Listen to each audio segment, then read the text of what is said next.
Hi everyone, my name is Morgan and welcome to my very first and hopefully not the last video of simply just unboxing a game that I just newly acquired. So, to those who didn't know me, I'm nothing very special. I'm just like you guys, wanting to play board games and to connect to as much people as I want or I can. And it's my desire to also help support or to in in growing the community or in to provide the best of my knowledge and experience as I can, especially to those who are new to the hobby. And I hope this unboxing video would help, especially to those who are deciding whether you guys want to get a copy of Everdell. If you need reviews, I believe there are lots of resources online in YouTube channel. So yeah, so just today I'm just going to unbox this video. I know this is a very boring video, but trip lang to actually. So so just to see if may potential ba tayong gumawa ng content or wala. Pero ayun. Anyway, yeah. So that's it. Without further ado, just a brief introduction. Well, Everdell at its heart is a worker placement and at the same time a tableau building or an engine building. So worker placement is basically one of my favorite board game mechanisms, which brought me to Euro games actually. So okay, this is actually designed by James A. Wilson. Not really very familiar of the designer. And art by Andrew Bosley, and it's from Starting Games. So yeah, it was published in 2018, and as you can see, dami niyang awards. And yeah, to be specific, this is basically the retail version, and yeah, first edition yet the second printing of the game. So I think the difference of the second printing to the first one is the rule book has been updated. Kaya dun sa second Kickstarter nila, there's an option to purchase the new rule book. So more clarity in rules and stuff. So yeah. All right. So let's see what's inside.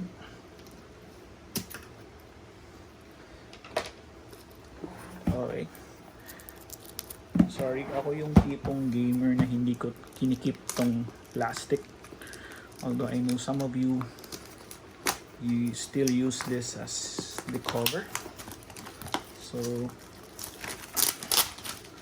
yeah, sinisira ko lang yan. Okay. Siguro just a brief history of, or to give you an overview, a bonus on the unboxing video. Why did I purchase Everdell? I actually, the first time I played this was during Beacon 2019. Yeah, it's I think the second what do you call this? Board game gathering, local board game gathering in the Philippines, where yeah, different board game groups around the metro meet and just play. And ayun, the first time I actually played this, it doesn't really give me, or it does not, as in wala talaga siyang wow factor sa akin. The reason was, although I previously play Magic the Gathering, I like cards with combos and stuff, and you know, I believe MTG players can relate. Pero I kind of find it somehow very tedious kasi ang dami nakasulat sa cards. So every time you play, you get a card, you have to read it. If especially if you're a new player. And I think during that day, since it's a con, it's it's a place where you are not really at home playing games kasi nga ano siya, conference siya. So daming tao and stuff. Siguro yung reading somehow, or maybe I'm not in a good mood of reading it. But while watching some board game videos, talagang laki ng it often pops up sa feed ko itong game na to, and even tried watching playthroughs of it. And ayun, it got me intrigued. Tapos what I did was I did like a couple of plays sa Tabletopia of the solo mode, and yeah, after that, so yeah, that got me into purchasing it. Plus, of course, the art is so very nice. Ang ganda ng art nito. Yeah. And it has a huge table presence because of the board and the tree. The tree then. So, yun. Although, the tree is just placeholders of stuff. Anyway. Okay. Let's see what's inside. Alright. Okay. Medyo... Okay, box fart, lakas. Anyway, so what's inside is R. Okay, this is the rule book. Okay, so if you can see the rule book, so ayun, the first page basically tells you a story about the Valley of Everdell. Since the game is somehow a civilization game, you're trying to build the best civilization of forest critters. So yung characters dito sobrang cute nila. So yeah, like this beaver, his name is Justin anyway. And this squirrel. So yeah, as in ang ganda ng art. It paano ko ba explain, although somehow pambata siya pero parang hindi siya pangbata eh. Ang hirap explain. Anyway, okay, so so very very colorful yung rulebook niya. Yung paper sobrang ganda rin ng quality. All right, so setup. So basically this is all the setup. So it's very simple. Seven steps. How to play. Yeah, so placing a worker. It describes the location, the different types of worker placement areas, so exclusive and shared, the events journey. So yeah, so this is basically the rule book. So there are five card types. Okay, I won't dig into much detail since this is not a review video. Ano pa?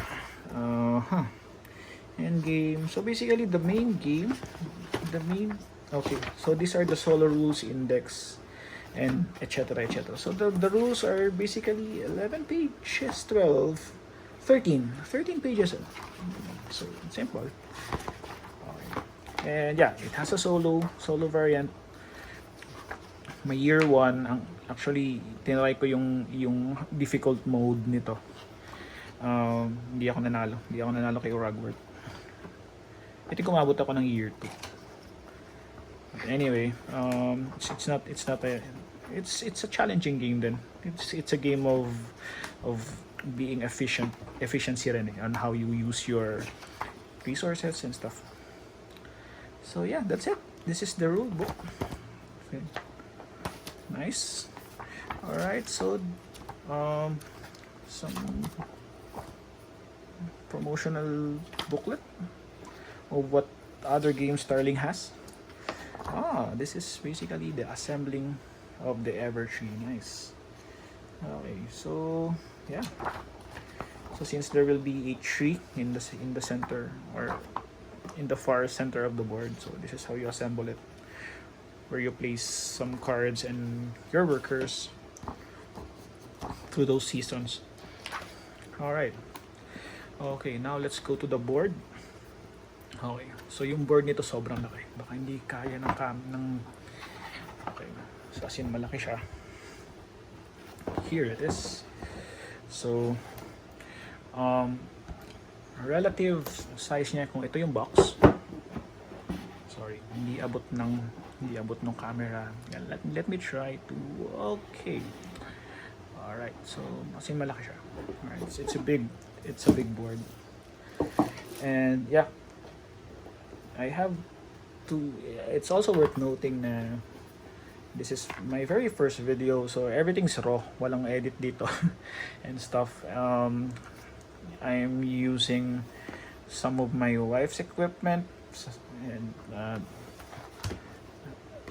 ayun, kudos to her. I was able to make this video. Actually trip lang to. I don't know kung ulitin ko to unless you guys wanted to have more. And kung marami pa rin tayong bubuksan. Anyway, so cardboard. Anyway, so may mga cardboard sheets dito. I think this is the Evertree.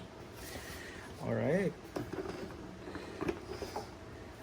Okay, so there are three cardboard.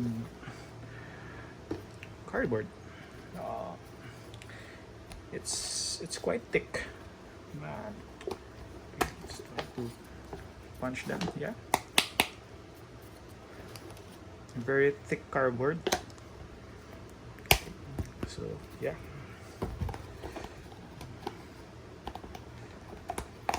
So yeah.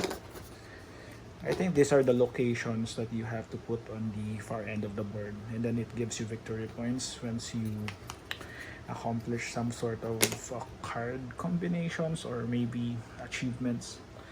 I forgot. Okay, this is part of the Evertree. These are the coins. Okay, so usually it's, in fairness, it's thicker. Yeah, it's thicker than yung mga tokens ni Alea or other Euro games. Yeah. Okay. Still part of the tree. Okay. Wow. Okay. I really like games that has a built-in insert. I think in this I think new generation of game should always have an insert. Yun lang, hindi lang yung normal paper na nakalagay dyan or nakapatong yung board doon and stuff. But yeah, these are the insert. And going to the resources, these are your berries. Okay, actually, let's check how they look like. Alright, so ayan sila. So sorry sa shadow. Alright, so okay, ang cool, ang ganda. These are the berries. I was expecting sa Kickstarter lang yung ganito, but anyway, this is the retail version again. And in the retail, you are getting somehow Kickstarter or deluxe level components in terms of resources. These are the berries. I think these are the resin. Okay, these are like diamonds, similar to the game of Istanbul. So, mga diamonds. These are your stone. Yeah, these are high quality stones. I mean stone resources. Yan. I think medyo kailangan mo lang siya lagyan ng container kasi parang ang dali niyang mawala. Pero nevertheless, it's still ang ganda pa rin yan tingnan. And lastly, what do you call this? The figs? Or okay. I think the first edition has the well-rounded wood corner.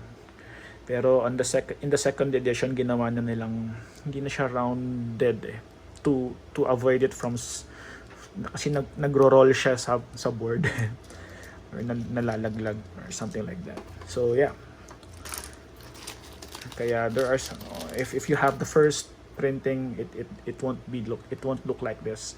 And it's actually even thicker. Hindi siya ganito nung first time ko nakita first time ako nakakita ng copy ng Everdell. Alright, so there goes your resources. And now here are your, oh, okay, this is used for solo. Wow, this is high quality dice. Die. Anyway, yeah, I believe this is used for solo. To check kung anong card yung kukunin ni Rugworth. Si Rugworth nga pala yung daga. Kasi siya yung kalaban mo on the solo. So for solo gamers out there, yeah, I think this is a decent game for solo. Tried it twice nga lang. Not enough to say if it is good or not. But yeah, for me, okay siya. I really don't do solo that much. But during this time of pandemic, parang inevitable. Especially if you're really itching to play games. Oh, sorry. Okay, so these are your workers. Okay, so cute meeples. These are customized wooden shaped meeples. I think this is a squirrel. Is this a mouse? This is a, it's like a hedgehog. And lastly,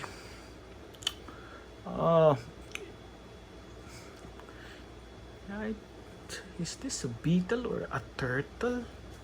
Probably a turtle. Yeah, parang siyang pagong. Okay, pero parang siyang salagubang. But anyway, yeah. This will be your workers. Anyway, this game runs 1 to 4 players. And I think with one of the expansion, you can play this with 5 to 6. Okay. These are the small cards. Okay, some of them are well, these are, I don't know, I forgot what it's called, but it's some sort of an achievement card, where if you were able to have this pair of cards, both the building and the critter card, you could claim this by placing your worker here. And yeah, for points, for more resources, we have a brilliant marketing plan, captured of the acorn, and so on and so forth. Okay, and some of these cards are, yeah, madami siya. So I think you only use 4 of them each game. So replayability, variability, it's kind of extensive. So each game does not play the same. So you only use 4 of them each game. These cards naman are used on the side of the board as additional action spaces. So, yeah. And you only use 4 of them. In a 2-player game, you only use 3.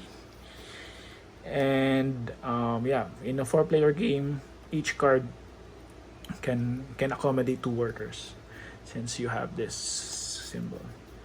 So again, yeah, it varies depending of what will be selected during setup.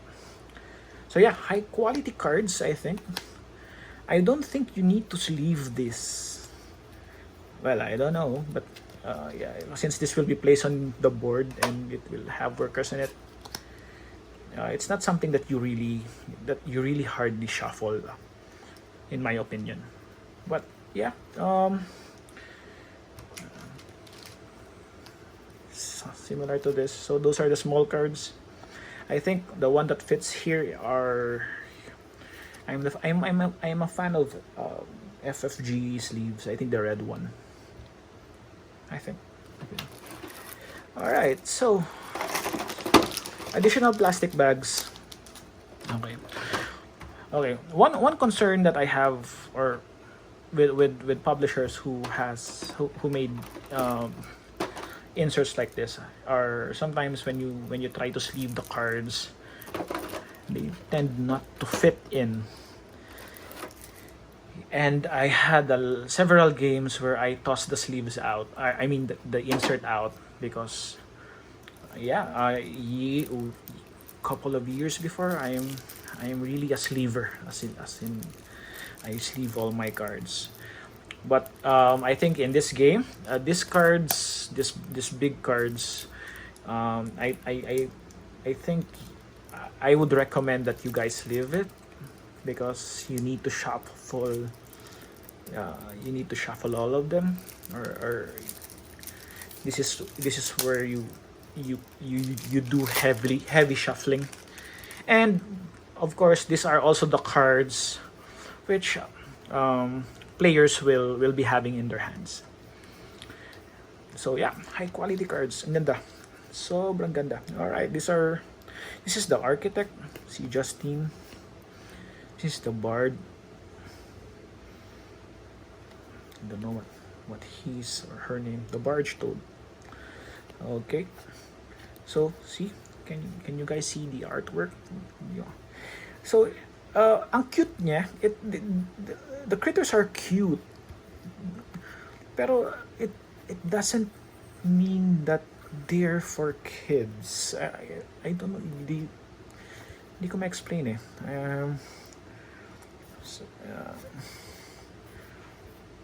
So yeah. Okay, high quality cards here. I think, what's this for? Okay, Eric, a memorial of your victory. All right, so there's this card where you could use it as your trophy. We call it trophy shot.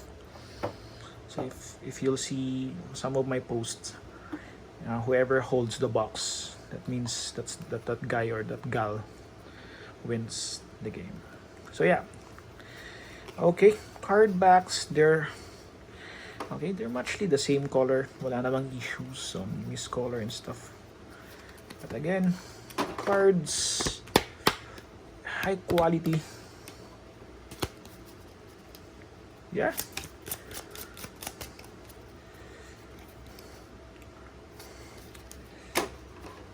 So, what else? So that's it. So basically, the insert, this is where the big cards goes. By the way, I only own the base game pala. So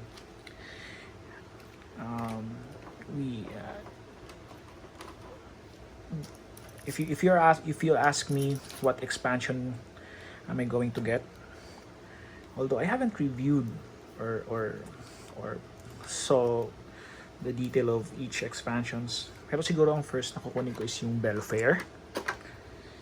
The reason behind that is that's the among the 3 expansions, that's the one which doesn't really affect the game much.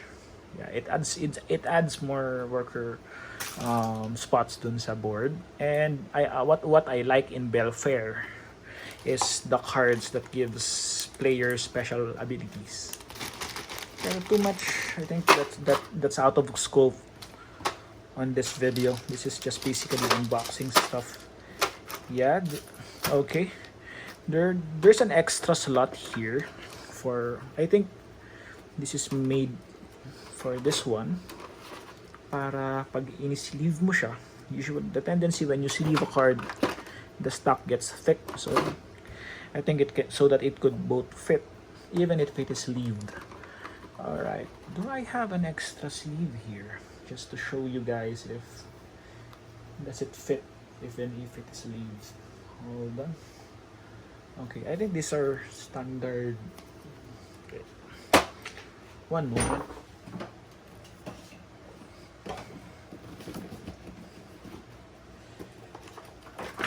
Let's borrow a card from Dice Hospital.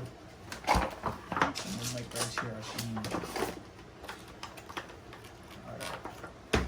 Okay.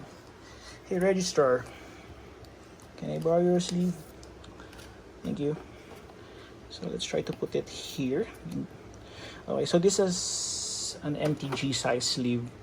If you put it there using see what yun lang. So if you're using Fantasy Flight sleeves, it does not fit the insert. Pero siguro this will fit I think if you have Mayday Swan or any sleeve that does not have this extra portion here, usually kasi Fantasy Flight yung gumagawa nito, and somehow it grew on me na parang gusto ko laging ganun na siya. I think that will fit. So unfortunately wala akong ganong sleeve. So what else? That's it, guys. That's my unboxing video. I hope maging helpful to sa inyo and on seeing what's inside, helping you to decide if should you get the collector's edition or the retail. The difference, I think, is cards. Oops, sorry for that. Natabig ko yung video. I think the difference of the retail and the collections editions are the cards, metal coins. So yung coins kanina, so this one, so this will ano na siya, magiging metal coins na siya. And this, I forgot what this is called, but this is what you put on the buildings to say that that building is occupied. Medyo OCD din ako sa terms. Let me check that. Alright, occupied tokens. Occupied tokens. Okay, very straightforward. So that's it. I hope you guys find this video helpful. And thank you for watching. And see you next time. Bye.